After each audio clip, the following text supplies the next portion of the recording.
سب سے پہلے تو یہ حیلہ اور اسقاط، اس کی بانی سماعت فرمائے۔ حیلہ کہتے ہیں بہانے کو، اسقاط کہتے ہیں ساقط ہو کرنے کو۔ کسی چیز کی، کسی بندے نے کوئی چیز اٹھائی ہے، ہم نے وہ چیز ان سے نیچے رکھوائی ہے یا نیچے رکھی ہے ان سے، تو یہ کہتے ہیں ہم نے اسے ساقط کر دیا، ہٹا دیا، دور کر دیا۔ حیلہ اسقاط کی تعریف یہ ہے کہ جو بندہ فوت ہوا ہے، میں بھی ہو سکتا ہے کہ اس بندے کی کچھ عبادات میں کمی بیشی رہ گئی ہو، کچھ کی نمازیں قضا ہوئی ہو، کچھ ان کے روزے یا کچھ ان کی قسمیں وغیرہ اس نے کھائی ہو، تو ان ساروں کو چونکہ اب یہ مجبور ہے، چلا گیا ہے دنیا سے، اسی لیے نمازیں اور روزہ یا قسم کی کفارت اب اس نے ہو سکتا ہے ادا نہیں کیا ہوگا،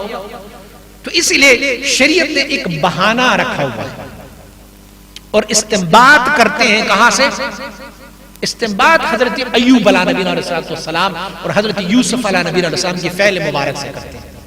ایوب علیہ نبی علیہ السلام مبارک جب بیمار تھے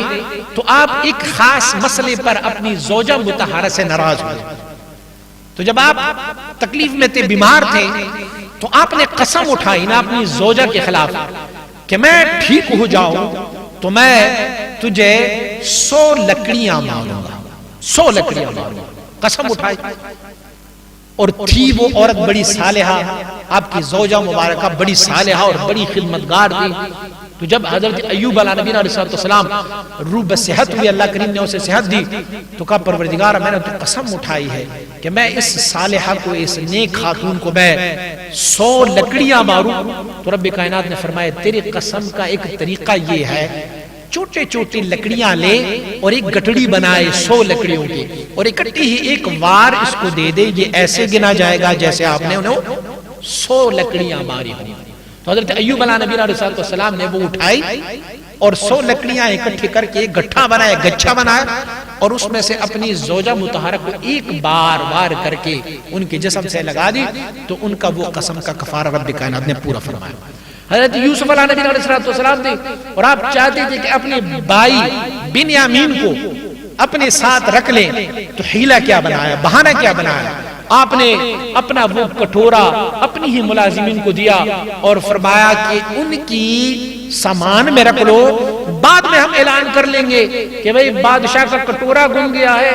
اگر کسی کے پاس برآمد ہوا تو کیا ہوگا؟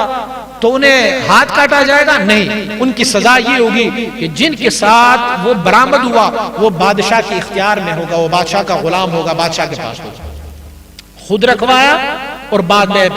پھر آواز لگائی ایھا العیر انکم لسارقون، اے قافلے والو آپ تو چور ہو، پتہ تو تھا کہ ان کے پاس ہے، کہا آپ چور ہو؟ نے کہا اعوذ باللہ ہم چور نہیں ہے، ہم تو اہل بیت نبوت ہے، ہم تو حضرت یعقوب علیہ نبی علیہ السلام کی اولاد میں سے، ہم چوری کے لیے نہیں آئے۔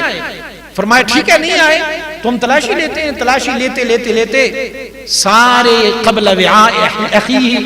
اپنے بھائی کے اس سامان سے پہلے ساروں کے سامان کی تلاشی لی، اور بھائی کے سامان کی تلاشی آخر میں لی، معلوم تھا کہ اس میں ہم نے رکھوایا، اور بعد میں جو ہے وہ کٹورا وہاں سے برآمد ہوا۔ کہا اب آپ بتائیں سزا کیا ہے؟ کہا اگر اس نے چوری کی ہے فقد سرق اخ لہ من قبل، اس سے پہلے بھی ان کا بھائی تھا ایک، اس نے بھی چوری کی تھی، تو فاثرہ یوسف فی نفسہ، حضرت یوسف علیہ نبی علیہ السلام نے اس بات کو اپنے دل میں چھپائے رکھا کہ دیکھو میرے بھائی میرے خلاف کیا بول رہے ہیں، کہ گویا میں نے بھی چوری کی ہے۔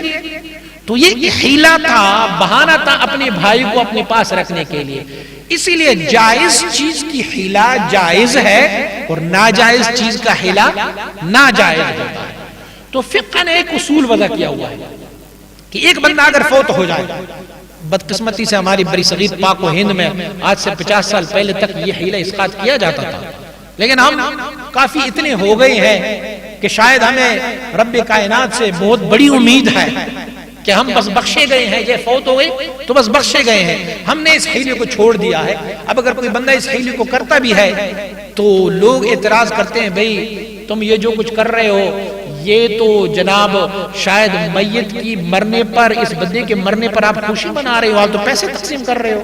اور پیسے تو خوشی میں تقسیم کی جاتی ہیں۔ نہیں ہم ایصال ثواب اور ان کی اسقاط کے لیے کرتے ہیں۔ طریقہ بھی سمجھ فرمائے کیسے طریقہ ہونا چاہیے۔ ایک بندہ جن کا عمر ہو مثلاً 50 سال، 50 سالوں میں وہ بندہ 15 سالوں کے بعد مکلف ہے۔ امام ابو حنیفہ رحمۃ اللہ تعالی کے مسلک میں 15 سال کے بعد وہ مکلف ہے۔ ہم 50 میں سے ان کی 15 سال نکال لیتے ہیں، بقیہ ہمارے پاس 35 ایئر 35 سال رہ گئے۔ 35 سالوں میں ہم نے حساب لگانا ہے کہ 35 سالوں میں کتنے دن ہیں، پہلے ان دنوں کا حساب لگاتے ہیں۔ اتنے دن ہو گئے ہیں، ان دنوں میں سے ہم نے جانچ کرنا ہے کہ ایک دن میں 5 نمازیں ہیں، تو فلہذا 35 سالوں کی ساری دنوں میں جو ایک سال 365 دن کا ہو، تو اس میں سے 365 کو ہم ضرب دیتے ہیں 5 پر، پہلے ایک سال کا ہم خلاصہ نکالتے ہیں۔ اور جب وہ خلاصہ نکالا تو پھر ہم جب سمجھ گئے کہ ہماری ایک سال کا اتنا خلاصہ ہے، اتنی نمازیں ہیں، پھر اسی کو ہم 35 پر ضرب کر دیتے ہیں، اور 35 پر ضرب کرنے کے بعد جب ہمارے پاس جتنا حاصل آیا تو وہ ہمارے پاس ٹوٹل نمازیں ہیں۔ ٹھیک ہے، اب ایک نماز کا کفارہ کتنا ہے؟ جتنا ہمارا صدقہ فطر ہوتا ہے وہ ایک نماز کا کفارہ ہے۔ ایک بندہ اگر انتہائی اس حالت میں ہوتا ہے کہ جو اشارے سے بھی نماز نہیں پڑھ سکتا، تو ان کی نماز کا کفارہ ہوتا ہے۔ ویسے روزے کا کفارہ زیادہ ہوتا ہے، نمازوں کا کفارہ کم ہے۔ تو اب ہم نے ان کی نماز کو فی نماز، جیسے ہمارے آج کل گزرے ہوئے عید پر 100 روپے صدقہ فطر تھا، تو ہم ایک نماز کے بدلے میں 100 روپے رکھتے ہیں۔ آپ کو معلوم ہے جب ان کی نمازوں کو ہم نے گنا ہے تو ان کی نمازیں تو 60,000 ہو گئی ہیں۔ جب 60,000 ہو گئے ہیں تو ایک نماز پر اگر ہم 100 روپے دیں گے تو 60,000 ضرب 100 کتنے بنیں گے؟ کوئی 60 لاکھ اس طرح بنیں گے۔ تو 60 لاکھ روپے اب ہمارے پاس تو ہے نہیں، تو ہم کیا کرتے ہیں؟ ہم 10-20 فقراء کو، مساکین کو، جن پر صدقہ اور خیرات ہو جاتا ہے، اسے ایک گوٹ دائرے کی شکل میں دے دیتے ہیں، بٹا دیتے ہیں، اور پھر میں 1 لاکھ روپے مثلا لیتا ہوں۔ مجھے نمازوں کی فدیے میں، اس میت کی نمازوں کی فدیے میں کتنے دینے تھے؟ 60 لاکھ، لیکن میرے پاس 60 لاکھ نہیں ہے، میں 1 لاکھ روپے رکھ لیتا ہوں، اور میں موجودہ بیٹھے ہوئے ایک بندے کو کہتا ہوں یہ اس حاضر میت کی نماز جو ان کی قضا ہو چکی ہے، ان کی فدیے کے طور پر میں تجھے دے دیتا ہوں۔ وہ میت، وہ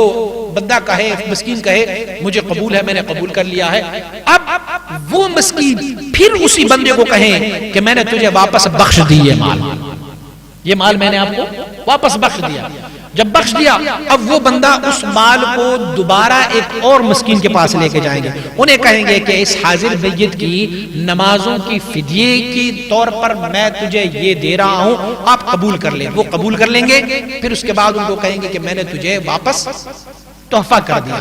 ایسے کر کے اگر 60 بندے ہم نے بٹھائے ہوں گے اور ایک ہی دورانیے میں ہم ان کو گھوم پھر کے یہاں تک آ جائیں گے، تو 1 لاکھ روپے جب 60 بندوں کو ہم دیتے ہیں تو کتنے ہو گئے؟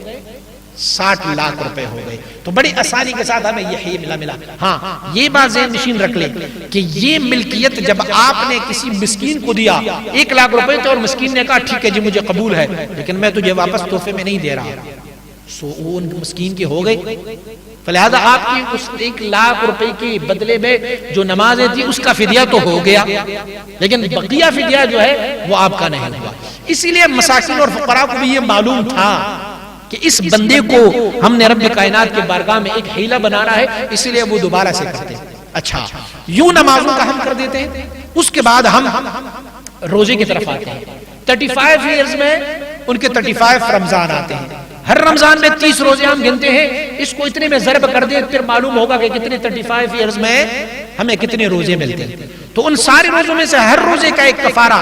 مثلا تو مثلا ہمارے پاکستانی روپے سے 100 روپے فدیہ ہوگا۔ اب ہم ان کو لائیں گے تو مثلا تو مثلا ہمارے پاس ابھی 50 لاکھ ہو گئے روپے ہمارے پاس، تو ہمارے پاس 50 لاکھ نہیں ہے، ہم 1 لاکھ روپے لیتے ہیں اور اس مسکین کو جو ہم نے بٹھائے ہوئے 50 مساکین کو بٹھاتے ہیں، ان میں سے میں مثال کے طور پہ 50 کہہ رہا ہوں، آپ 10 کو بھی بٹھا سکتے ہیں۔ 10 کو جب بٹھائیں گے تو 5 دفعہ اگر دورہ ہوگا تو وہ 50 پورے ہو گئے۔ تو اسی لیے آپ یہ طریقہ بھی اپنا سکتے ہیں، وہ اس مسکین کو دے کہ یہ اس حاضر میت کی روزے کی کفارے کے مد میں تجھے دے رہا ہوں، تو قبول کر۔ وہ قبول کر لیتا ہے، اس کے بعد وہ کہتا ہے میں نے تجھے وہبت لک، میں نے واپس تجھے ہبہ کر لیا، وہ پھر قبول کر لیتے ہیں۔ اسی طرح قسم کا کفارہ ہے، ہو سکتا ہے اس نے زندگی میں العیاذ باللہ، اللہ بچائے، ہم تو اپنی زندگی میں کتنی قسمیں اٹھا لیتے ہیں، ہم تو بہت ساری قسمیں اٹھا لیتے ہیں، تو ہماری قسموں کا جو کفارہ ہوتا ہے وہ 10 مسکینوں کو کھانا کھلانا ہوتا ہے، لیکن ہو سکتا ہے کہ اس بندے نے 1000 قسمیں اٹھائی ہیں، تو 1000 قسمیں اٹھانے کے لیے ہر قسم کا کفارہ 10 مسکینوں کو کھانا کھلانا، یہ تو پاسبل نہیں ہے، مشکل ہے، ہمارے پاس مال بھی اتنا نہیں ہے، تو ہم ان کے لیے ایک حیلہ بناتے ہیں۔ حیلہ یہ بناتے ہیں، ہم 10 مساکین کو بٹھا دیتے ہیں، 20 مساکین کو بٹھا دیتے ہیں، 50 کو بٹھا دیتے ہیں، اور پھر ان کو ایک قسم کا جتنا کفارہ ہوتا ہے ہم یہ سمجھ لیں کہ ہمیں 2 ٹائم کی روٹی کتنے میں مل جاتی ہے، اگر ہم 50-50 بھی لگا دیں گے تو 100 میں ہمیں 2 ٹائم کی کھانا جو متوسط کھانا ہے، ہمیں 50 روپے میں ایک وقت کا کھانا مل سکتا ہے، تو ہم 100 روپے اس کو کنورٹ کرتے ہیں، اور پھر یہ مساکین کو کہتے ہیں کہ یہ آپ حیلہ اسقاط ہے، اس حاضر میت کی قسم کی کفارے کے طور پر آپ اسے قبول کر لیں، وہ قبول کر لیتا ہے، تو ہم کیا کرتے ہیں، ہم کہتے ہیں رب بہانہ ہم نے بنایا ہے، قبول تو فرما دے، اس حاضر میت کو آپ بخش دیں۔ ہم تو اس سنت پر عمل کرتے ہیں جس سنت پر حضرت ایوب علیہ نبی علیہ السلام نے عمل کیا تھا، جس سنت پر حضرت سیدنا یوسف علیہ نبی علیہ السلام نے عمل کیا ہوا تھا، تو اسے کہتے ہیں حیلہ بہانہ۔ اسقاط ان کی نمازوں، ان کی روزے اور ان کی قسم کی کفارے کی ساقط کرنے کے لیے ہم اسے استعمال کرتے ہیں۔ اگر آپ لوگ میری بات کو سمجھ گئے ہوں گے تو اگر آپ کی بھی کوئی میت عزیز و اقارب ہو تو پھر آپ ان کی ایصال ثواب کے لیے بھی یہ کفارہ، یہ حیلہ اسقاط کر لیا کرے۔ یہ متروک ہو گیا ہے آج کل ہمارے دور میں، بس جنازہ پڑھا گیا اور جلدی سے جنازے کو اٹھایا جائے گا۔ آپ اگر یہ خیبر پختونخوا میں چلے جائیں گے یا آپ اگر افغانستان کی کسی ایریا میں چلے جائیں گے اور بغیر حیلہ اسقاط کی ہوئی کسی میت کو اٹھائیں گے تو وہ سب آپ پر ٹھپا لگائیں گے، یہ بندے جو ہے وہ کٹر غیر مقلد ہیں، یہ وابی ہے۔ لیکن ہمارے ہاں تو جیسے ہم نماز پڑھتے ہیں، نماز جنازہ پڑھتے ہیں، نماز جنازہ کے فوراً بعد اٹھاتے ہیں، یہاں تو خیر یہ نظریہ نہیں، لیکن ان لوگوں کا باقاعدہ اس پہ سنی اور وابیوں کے آپس میں لڑائیاں ہوتی ہیں۔ سنیوں سے مانا جاتا ہے جو بعد از نماز جنازہ دعا کریں اور دعا کے بعد حیلہ اسقاط کریں تو کہتے ہیں یہ سنی ہے۔ اگر کسی نے نماز جنازہ کے بعد دعا نہیں کی اور حیلہ اسقاط نہیں کیا، بھلے اس نے جھنڈا بھی اپنے گھر پر لگایا ہوگا، کہتے ہیں یہ وابی ہے۔ تو اسی لیے اس طریقے کو بھی اپنایا جائے کہ اس میں بھی اللہ رب العزت اس میں اس کو ہم ایصال ثواب کرتے ہیں نا، تو ایصال ثواب کا ایک طریقہ یہ بھی ہے، یہ بہترین طریقہ ہے، اسے اپنایا جائے۔ حضور سید مبارک صاحب علیہ الرحمہ اسی طریقے کو اپنایا کرتے ہوتے تھے، اور اللہ رب العزت کی فضل و کرم سے ان لوگوں کو بعد میں خواب میں بھی دیکھا گیا ہے کہ انہوں نے یہ خواب میں اپنے عزیز و اقارب کو کہا ہے کہ اللہ رب العزت نے ہمیں اس حیلہ اسقاط کی وجہ سے ہماری لغزشوں کو معاف فرما دیا۔